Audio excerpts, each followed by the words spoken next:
We tend to view Japan's major cities as marvels of modern civic design. The high-speed rail systems run exactly on time, down to the second. The neon-lit streets are spotless, and public order operates like clockwork. This surface-level perfection is deeply tied to a cultural concept called tarimai. It is the required public face every citizen is expected to wear. To maintain tarimai, you show no weakness, you cause no friction, and you project a flawless image of capability to the outside world. But look past the tourist districts and into neighborhoods like Kamagasaki. For years, the government literally erased this area from official maps. It is a sprawling slum of aging day laborers that entirely shatters the high-tech, spotless narrative. You can see the physical toll of maintaining that public facade right in the middle of the wealthiest districts.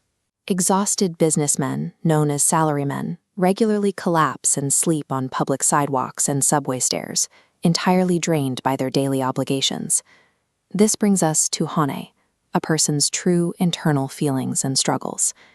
In a culture built on absolute harmony, revealing your hane is viewed as selfishly burdening others. So you keep your exhaustion, your debt, and your depression completely to yourself. The physical result of hiding those struggles is stark. Every year, over 30,000 people in Japan die entirely alone, a phenomenon known as Kodokushi. Their bodies often go undiscovered for months, usually only found when the rent money stops drafting from their bank accounts. That highly connected, brilliantly lit infrastructure is doing its job perfectly. It is acting as an engineered mask, covering up a society of people who are living and dying more isolated than any other demographic on Earth. After the Second World War, the government and major corporations struck an unofficial deal with the public. Men worked as salarymen, pledging absolute devotion to their companies. In return for working late and attending mandatory corporate drinking sessions, they were guaranteed a respectable, stable job for life. This chart tracks Japan's explosive economic rise through the 1980s. But look what happened right here in 1991. The asset bubble burst.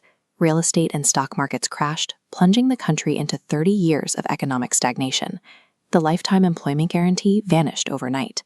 Yet the chart reveals a brutal discrepancy. While economic growth flatlined, the cultural expectation of absolute loyalty did not. Companies still demanded unpaid overtime and 80-hour work weeks from a workforce that was now surviving on precarious short-term contracts. Young adults found themselves staring at a broken social contract. They were physically exhausted. Their wages were stagnant, and they lacked the basic financial security required to date, let alone raise children. When your culture measures worth by how well you fit into the economic machine, losing your job or failing an entrance exam is treated as a deep personal disgrace. There is very little room to start over, and no acceptable way to ask for help. Rather than face the shame of failure, tens of thousands of people choose a drastic exit. They hire specialized night-moving companies to help them pack their belongings in the dark, abandon their old identities, and vanish into undocumented jobs on the outskirts of society. Others retreat entirely indoors. There are currently an estimated 1.5 million people known as Hikikomori, adults who have withdrawn from the physical world, locking themselves inside their bedrooms for years, sometimes decades, relying entirely on their aging parents for meals. To an outsider, locking yourself away sounds extreme. But when society treats a single misstep as a permanent stain on your character, completely deleting yourself from the physical world becomes a rational survival strategy. Humans still need to feel connected, even when genuine vulnerability carries too much social risk. So the free market adapted, offering ways to buy the feeling of intimacy without the unpredictable reality of a real person. You can see this clearly in the rise of solokatsu, or the culture of doing things alone.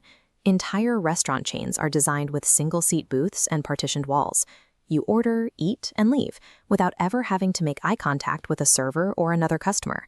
Step outside, and the urban layout reinforces that isolation. With roughly 5 million vending machines scattered across the country, you can buy hot meals, fresh flowers, and daily essentials, effectively stripping away the need for casual community interactions. Tech companies have taken this a step further, industrializing companionship itself. Devices like the Gatebox project holographic, AI-driven characters into your living room to text you during the day and offer emotional support. Thousands of men have even applied for marriage certificates to legally wed their digital devices. You don't have to risk rejection, argue over chores, or worry about disappointing an algorithm.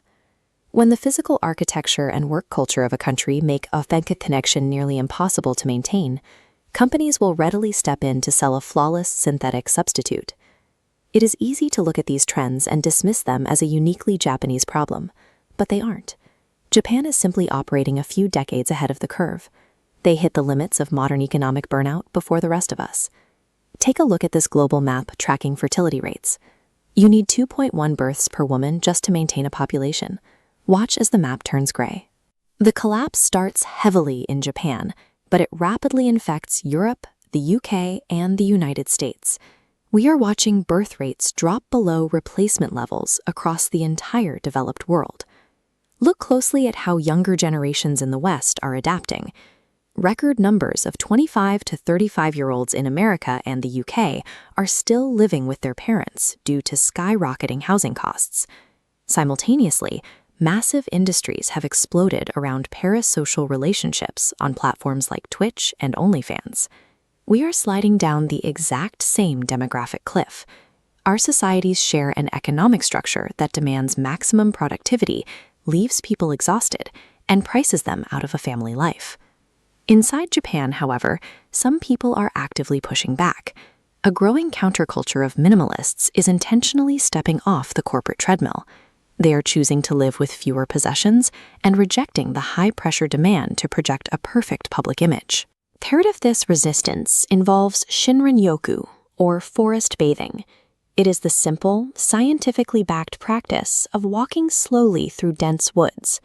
By engaging their senses with nature, people are actively lowering their stress hormones and finding a deep sense of grounding that does not require anyone else's validation.